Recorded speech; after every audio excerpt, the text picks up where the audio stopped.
David Cameron is to tell voters they face a stark choice between him and Labour's Ed Miliband as the election campaign officially gets underway. The Prime Minister will visit the Queen for a final audience ahead of the May 7 poll, which commentators say could be the most unpredictable in a generation. Later, he is expected to say the UK is on the right track and a Labour government would be economic chaos. Mr Miliband will say the Conservatives pose a clear danger to UK firms.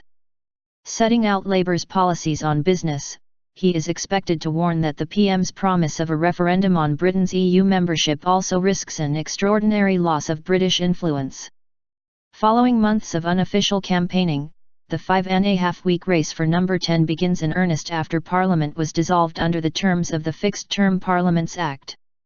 In other key developments on Monday, Deputy Prime Minister and Lib Dem leader Nick Clegg said his party would occupy the recent centre ground during the campaign. UKIP leader Nigel Farage said his party was the radical choice as he prepared to outline the party's main election pledges. Both Welsh Labour and Welsh Conservatives launched their campaigns.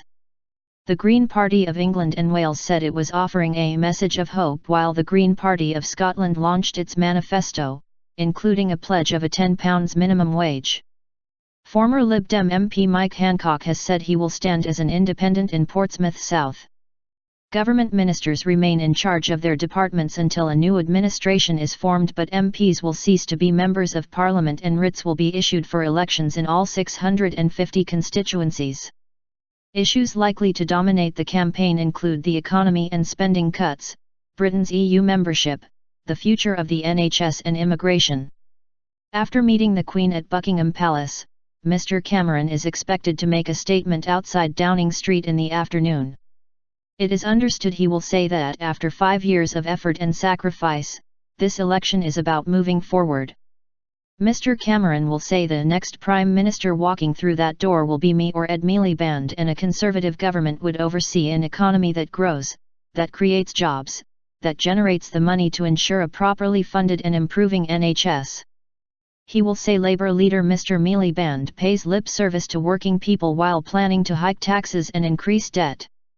But in a speech later setting out Labour's business manifesto, Mr Miliband will say the Tories represent a clear and present danger to jobs and prosperity by risking an exit from Europe.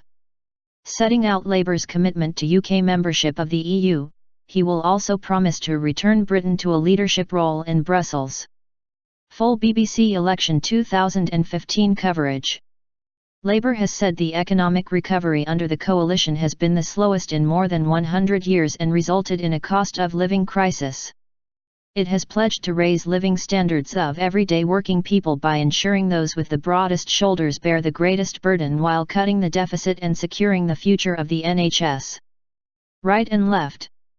But Labour's economic credentials have been questioned by one of its leading donors, Dr. Asim Alam, who told the Daily Telegraph that its plans for a mansion tax and a rise in the top rate of tax were alienating wealth creators. Mr Clegg will have a separate audience with the Queen in his capacity as Lord President of the Council.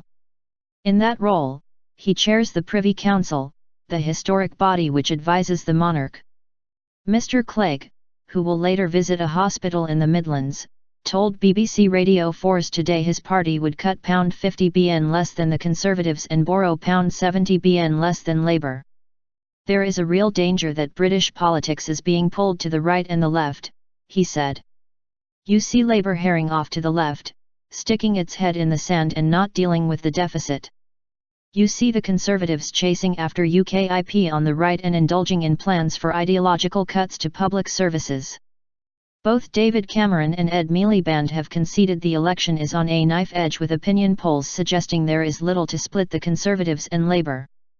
A Comres survey for ITV News and the Daily Mail on Monday suggested the Conservatives were leading Labour by 36% to 32%, but a YouGov poll for the Sunday Times suggested the reverse, putting Labour on 36% and the Tories on 32% nationally.